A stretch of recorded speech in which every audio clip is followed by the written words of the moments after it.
আসসালামু আলাইকুম। Stock market click চ্যানেলে আপনাদের স্বাগতম। আজকে আমরা ইঞ্জিনিয়ারিং সেক্টরের আরও একটি স্টক নিয়ে কথা বলবো। তবে তার আগে আমরা ইঞ্জিনিয়ারিং সেক্টরে আমরা তিনটা স্টক অ্যানালাইসিস দিছি: আজিজ পাইপ, জিপিএস ইস্পাত আর আনোয়ার গ্যালভানাইজিং। আসলে আমরা একটু দেখে আসি আনোয়ার গ্যালভানাইজিংয়ের কী অবস্থা। তার মধ্যে আমাদের আনোয়ার গ্যালভানাইজিং এই শেয়ারটা পারফর্ম করছে এবং শেয়ারটার পজিশন অনেক ভালো।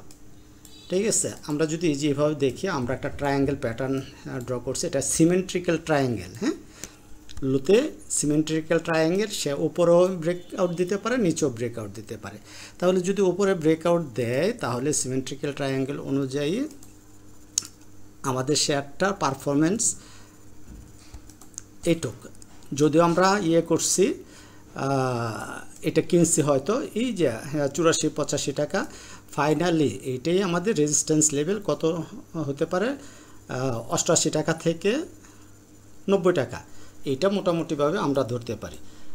আর আসুন আমরা একটু ডিএসসির অবস্থা দেখি। দেখেন আমাদের ইঞ্জিনিয়ারিং সেক্টরটা কিন্তু টপ গেনারে। এই দিক দিয়ে আবার আমাদের ওই যে ভ্যালুতে ক্যাটাগরিতেও ইঞ্জিনিয়ারিং সেক্টরটা দ্বিতীয় অবস্থানে আছে। তার মানে ইঞ্জিনিয়ারিং সেক্টরটা ভালো অবস্থানে আছে, প্লে করার জায়গায় আছে। পাশাপাশি যদি আমরা দেখি আমাদের আজকে টপ 10-এ লো পেড শেয়ারগুলি বেশি। তার মধ্যে আমাদের ওয়াটার কেমিক্যাল এবং হেডেলবার্গ আমাদের অ্যানালাইসিস দেওয়া আছে, দুইটা শেয়ারই আজকে হোল্ডেড হয়েছে। ঠিক আছে, সো ভিডিওগুলো দেখবেন। তবে একটা আফসোসের ব্যাপার হলো, যেটা হলো আপনারা ভিডিও দেখেন কিন্তু করেন না, সাবস্ক্রাইব করেন না। আপনাদের কাছে রিকোয়েস্ট রইল সাবস্ক্রাইব করে নেবেন। এতে হলে কি হয়, আমার আগ্রহটা বাড়ে আপনাদের পাশে থাকার জন্য, ভিডিও বানানোর জন্য। তো আসুন আমরা এখন নতুন আরেকটা শেয়ার নিয়ে, ইঞ্জিনিয়ারিং সেক্টরের আরেকটা শেয়ার নিয়ে আলোচনা করব। সেটা হলো ন্যাশনাল টিউব। তাহলে ন্যাশনাল টিউবের ফান্ডামেন্টাল ডাটায় আমরা কি পজিটিভ দেখতে পাই? আমরা ইপিএসটাকে যদি দেখি, প্রতি বছর মানে প্রতি কোয়ার্টারে ইপিএসটা পজিটিভ হচ্ছে। তো মাঝখানে সেকেন্ড কোয়ার্টারটা একটু নেগেটিভ আছে। এখানে যদি ইয়ারলি ইপিএস আমরা দেখি, 2022 সালের থেকে 23 সাল নেগেটিভ কমছে, 24 সাল আমাদের শেষ হয়েছে, 24 সালে আমাদের +2 হয়ে গেছে ইপিএস। ঠিক আছে, তাহলে ওই হিসাবে আমাদের শেয়ারটা একটা আপ ট্রেন্ডে। পাশাপাশি কী করলো, 24 সালে আমাদের 4% ক্যাশ পর্যন্ত দিচ্ছে। তার নেট অপারেটিং ক্যাশ ফ্লো আমাদের first quarter second quarter positive. তার মানে শেয়ারটা নিয়ে আমরা বিবেচনা করতে পারি। তো এখন আসুন আমরা আমাদের টেকনিক্যাল ডাটায় চলে যাই। তাহলে টেকনিক্যাল ডাটায় আমরা ন্যাশনাল টিউব টেকনিক্যাল ডাটায় আসলাম। টেকনিক্যাল ডাটায় এখানে এমএ প্লট করা আছে। এই এমএ কত? এটা এমএ 200। তাহলে একটা শেয়ার যখন এমএ 200-কে ক্রস করে তাহলে আমরা এটাকে ধরে নেব লং টার্মের জন্য সে প্রস্তুত, মানে আমরা লং টার্ম ইনভেস্টমেন্ট করার জন্য প্রস্তুত। কারণ আমরা ফান্ডামেন্টাল ডাটায় দেখলাম যে ইপিএস বাড়লো, হচ্ছে গ্রোথ বাড়তেছে। সেই হিসাবে সে যখন এইখানে এই যে এমএ 200-কে ক্রস করলো, একটা শার্প র্যালি আমাদের দিচ্ছে। কত পার্সেন্ট প্রফিট দিচ্ছে? আমরা যদি হিসাব করি 36% প্রফিট দিচ্ছে। তাহলে আমরা ধরতে পারি এখন শেয়ারটা আবার আপ ট্রেন্ডে যাচ্ছে। তার মানে শেয়ারটা এইখান থেকে আরও 36% বা 50% প্রফিট দেওয়ার যোগ্যতা সে রাখে। এবং সেই যোগ্যতাটা কিভাবে রাখে, কখন কিভাবে আমাদের এন্ট্রি দেব, সেইগুলি আমরা ধাপে ধাপে আমরা দেখব। ঠিক আছে, আমরা অনেকেই ইএমএ 200 দিয়েও আমরা এটাকে মেজারমেন্ট করি। যেমন আমি এমএ 200 দিয়ে একটু আগে দেখাইছি, এখন ইএমএ 200 দিলাম। তার মানে ইএমএ 200-তে শেয়ারটা সাপোর্ট নিচ্ছে। তার মানে এইটাও আমাদের আরেকটা পজিটিভ দিক। এখন আমরা দেখেন আরেকটা এমএ মুভিং অ্যাভারেজ আমরা প্লট করলাম। এটা এমএ 20। এমএ 20টা হলো শর্ট টার্মে সে সাপোর্ট নিল কিনা। তার মানে আজকে গতকাল পরশু দিন এমএ 20-কে উপরে ক্লোজ দিচ্ছে, পরের দিন একটা লাল ক্যান্ডেল, এবং আজকে ফাইনালি সে একটা বড় গ্রিন ক্যান্ডেল দিচ্ছে। সাথে কি দিল? সাথে দেখেন আমরা যদি ভলিউমটাকে প্লট করি, একটা বড় একটা ভলিউম আমাদের প্লট করলো। তার মানে আমরা এখন এই শেয়ারটা দিয়ে আমরা বাই করার চিন্তা করতে পারি এবং কোথায় বাই করব, কিভাবে বাই করব, সেটাই আমাদের বড় কথা। আরও একটি গুরুত্বপূর্ণ অ্যানালাইসিস আমি আপনাদের সাথে শেয়ার করি, সেটা হলো এমএ ক্রস। এমএ ক্রস কত? এমএ ক্রস হলো 2050। এই দেখেন এই জায়গাটাতে এমএ ক্রস হতে যাচ্ছে, তারপরে প্রাইসটা উপরে আছে, তার মানে ওভারঅল এমএ 50 আর এই নিচেটা হলো এমএ 20। এমএ 50কে এমএ 20 ক্রস করতে যাচ্ছে, সেই সময় একটা হাই ভলিউম হয়েছে, পাশাপাশি প্রাইসটাও অনেক বাড়ছে। তো সেই হিসাবে আমরা ধরতে পারি মোটামুটি অনেক কিছুই আমাদের অনুকূলে চলে আসছে। পাশাপাশি আমরা যদি বলিঞ্জার ব্যান্ডটা প্লট করি, কারণ আমি আপনাদেরকে এই বলিঞ্জার ব্যান্ড, এমএ, আরএসআই সহ অনেক কিছুই আমি আপনাদেরকে দেখাই, সেগুলো হলো কী জন্য? ক্রস চেকের জন্য। তাহলে ক্রস চেক আমি আরেকটা করি, আরেকটা কোনটা? Bollinger band. এই হলো বলিঞ্জার ব্যান্ড। তাহলে বলিঞ্জার ব্যান্ডেরও আপার ব্যান্ডের উপরে আছে শেয়ারটা। তাহলে বলিঞ্জার ব্যান্ডের আপার ব্যান্ডের উপরে আছে শেয়ারটা, মানে আমি যখন বলে আসছিলাম, যখন বলিঞ্জার ব্যান্ডের আপার ব্যান্ড বলিঞ্জার ব্যান্ডের আপার ব্যান্ডের উপরে শেয়ার চলে যাবে প্রাইস, পাশাপাশি ভলিউম পাবে, তাহলে শেয়ারটা 90 ডিগ্রি অ্যাঙ্গেলে ওঠার চান্স থাকে। 90 ডিগ্রি অ্যাঙ্গেল তো আর না, মনে করেন 80 ডিগ্রি অ্যাঙ্গেলে শেয়ারের দামটা উঠতে থাকবে।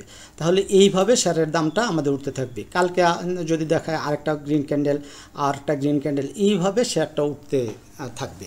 তার মানে এইটাও একটা আমাদের পজিটিভ দিক। বাট এখনও আমরা জানি না আমরা এন্ট্রি কোথায় নিব, কীভাবে কী দেখে এন্ট্রি নেব।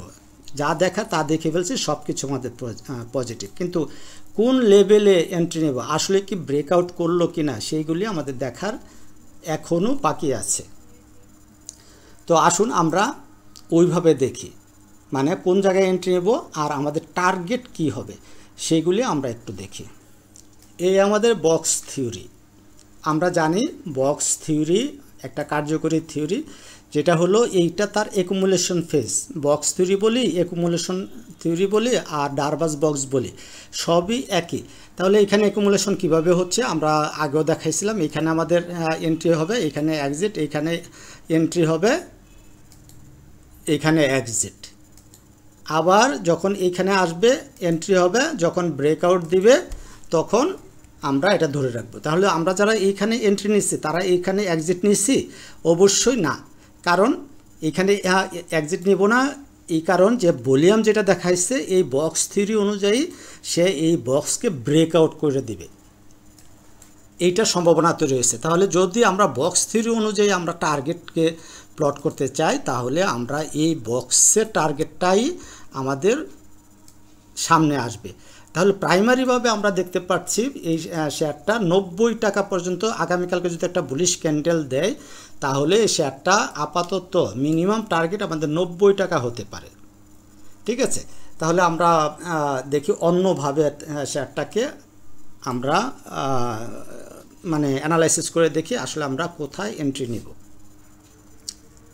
তাহলে মোটামুটি বলা যায় শেয়ারটা আর এইখানে নিচে আসার সুযোগ কম। সেই সুযোগটা কী কারণে? ভলিউম কনফার্মেশন দিচ্ছে। পাশাপাশি আরও একটা কনফার্মেশন আমরা যদি দেখি, সেটা হলো আরএসআই।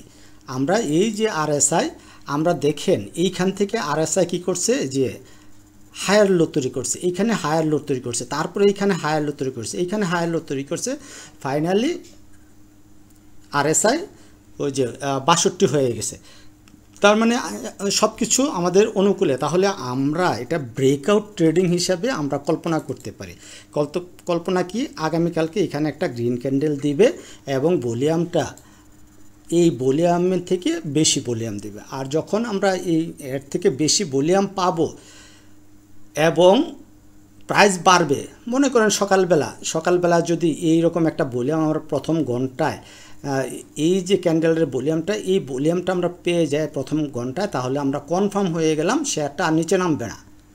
বি কেয়ারফুল, ফার্স্ট আওয়ারে এইরকম একটা ভলিউম যদি আমরা প্রথম ঘন্টায় পেয়ে যাই, তাহলে আমরা ধরে নিব শেয়ারটা আর নিচে নামবো না, আমরা এন্ট্রি নিয়ে নিব। তো এন্ট্রি নেওয়ার সঠিক জায়গা কোনটা? অবশ্যই আমাদেরকে আগামীকালকে এই টাকা, এই যে কত 85 টাকা, 85 টাকার উপরে শেয়ারটা ক্লোজ দিবে, এইটা আমাদের কনফার্ম হতে হবে। আমরা যদি সকালেই মনে করি যে শেয়ারটা আগামীকালকে সকালে মনে করি শেয়ারটা 85 টাকার নিচে ক্লোজ দেওয়ার সম্ভাবনা খুবই কম, তাহলে আমরা এন্ট্রি নিয়ে নিব। আর না হলে আমরা ততক্ষণ অপেক্ষা করব যতক্ষণ আমরা কনফার্ম না হব যে 85 টাকার উপরে শেয়ারটা ক্লোজ দিচ্ছে, ততক্ষণ আমরা এন্ট্রি নেব না। তাহলে বক্স 3 অনুযায়ী আমাদের টার্গেট কি, যেহেতু আমরা বলতেছি 95 টাকায় আমরা এর উপর থাকতে এন্ট্রি নেব, তাহলে আমরা এইটাকে আমরা বক্স তৈরি করলাম 95 টাকা পর্যন্ত। তাহলে ওই হিসাবে আমাদের টার্গেট কত হয়, আমাদের টার্গেট হয় 92 টাকা। আর ফাইনাল রেজিস্ট্যান্সটা হলো এই জায়গাটা, এই জায়গা কত, 94 থেকে 97 টাকা। তার মানে এইখানে যদি আমরা পারফরমেন্স দেখি, তার মানে আমরা 95 টাকা, অ্যারাউন্ড 95 টাকায় আমরা সেলের চিন্তা করব। বাট এইটাই কি তার শেষ না, যদি বাজার ভালো থাকে, ইঞ্জিনিয়ার সেক্টর যেহেতু মুভমেন্টে আছে, তাহলে এর টার্গেটটা আরও বেশি হতে পারে। তো সেই বেশিটা কোনটা, আসুন দেখি আমরা ওই হারমোনিক প্যাটার্ন আমরা ড্র করে দেখি। এই হলো আমাদের হারমোনিক প্যাটার্ন। হারমোনিক প্যাটার্নটার নাম কি, ABCD প্যাটার্ন, মানে AB ইজিক্যাল টু CD। কীভাবে AB ইজিক্যাল টু CD, তাহলে যে এটা আমাদের A, এটা আমাদের B, আর C কোনটা, এইটা, তাহলে D কোথায় হবে, এটা এই যে এইভাবে আমরা মাপতে পারি। কিভাবে মাপতে পারি, এই যে এটাকে আমরা ডুপ্লিকেট করে নিই, আমরা এটাকে এইখানে প্লট করে দিই। তার মানে আমাদের D পয়েন্ট 115 টাকা 40 পয়সা। তাহলে আমরা এটাকে ফাইনাল টার্গেট আমরা ধরতে পারি 115 টাকা থেকে 120 টাকা। এটা কালকেই চলে যাবে, এক সপ্তাহের মধ্যে চলে যাবে, এরকম না। যদি আমরা এটাকে আরও একটু ক্লারিফাই করতে চাই, তাহলে আমরা এখানে ট্রেন্ড বেস ফিবোনাচি আমরা ড্র করতে পারি। ট্রেন্ড বেস ফিবোনাচিতে কি দেখতেছি, এই যে প্রথম টার্গেট 38.2%-এ আমার 92 টাকা আসে। তারপরে যদি আমরা 61.8% ধরি, তাহলে 101 টাকা আসে। তারপরে 100% ধরলেই আমাদের 115 টাকা 30 পয়সা এটা আসে। তার মানে আমরা বুঝে নিতে পারলাম যে ধাপে ধাপে শেয়ারটা আমাদেরকে 115 থেকে 120 টাকা, ইভেন 101.786 এইটুক পর্যন্ত শেয়ারটা যেতে পারে, 137 টাকা। সো আমরা আস্তে আস্তে শেয়ারটার দিকে নজর রাখবো। আমরা সুবিধার সময় কিনবো, সুবিধার সময় বেচবো। মানে শেয়ারটা যদি এরকম হয়, উঠলো নামলো, উঠলো নামলো, উঠে নেমে করে শেয়ারটা আমাদের পারফর্ম করবে কতটুক আমরা আপাতত ধরতে পারি, মোটামুটিভাবে ধরতে পারি 140 টাকার দিক পর্যন্ত পারফর্ম করতে পারি। সব তো আর একসাথে করবে না, ধাপে ধাপে করবে। সো ধাপে ধাপে আমরা প্রফিট টেক করবো, বা ধাপে ধাপে আমরা নতুন করে বাই করব। আশা করি ভিডিওটা আপনাদের ভালো লাগছে, উপকারে আসছে। তবে যাওয়ার আগে আবার একটা রিকোয়েস্ট, আমার ভিডিও দেখে যদি ভালো লাগে, উপকার হয়, তাহলে লাইক করবেন, কমেন্ট করবেন, লাইক কমেন্ট ও শেয়ার করতে ভুলবেন না। পাশাপাশি সাবস্ক্রাইব করে বেল বাটনটা অন করে রাখবেন, যাতে করে নোটিফিকেশন সবার আগে আপনার কাছে পৌঁছায়। ধন্যবাদ, ভালো থাকবেন, আসসালামু আলাইকুম।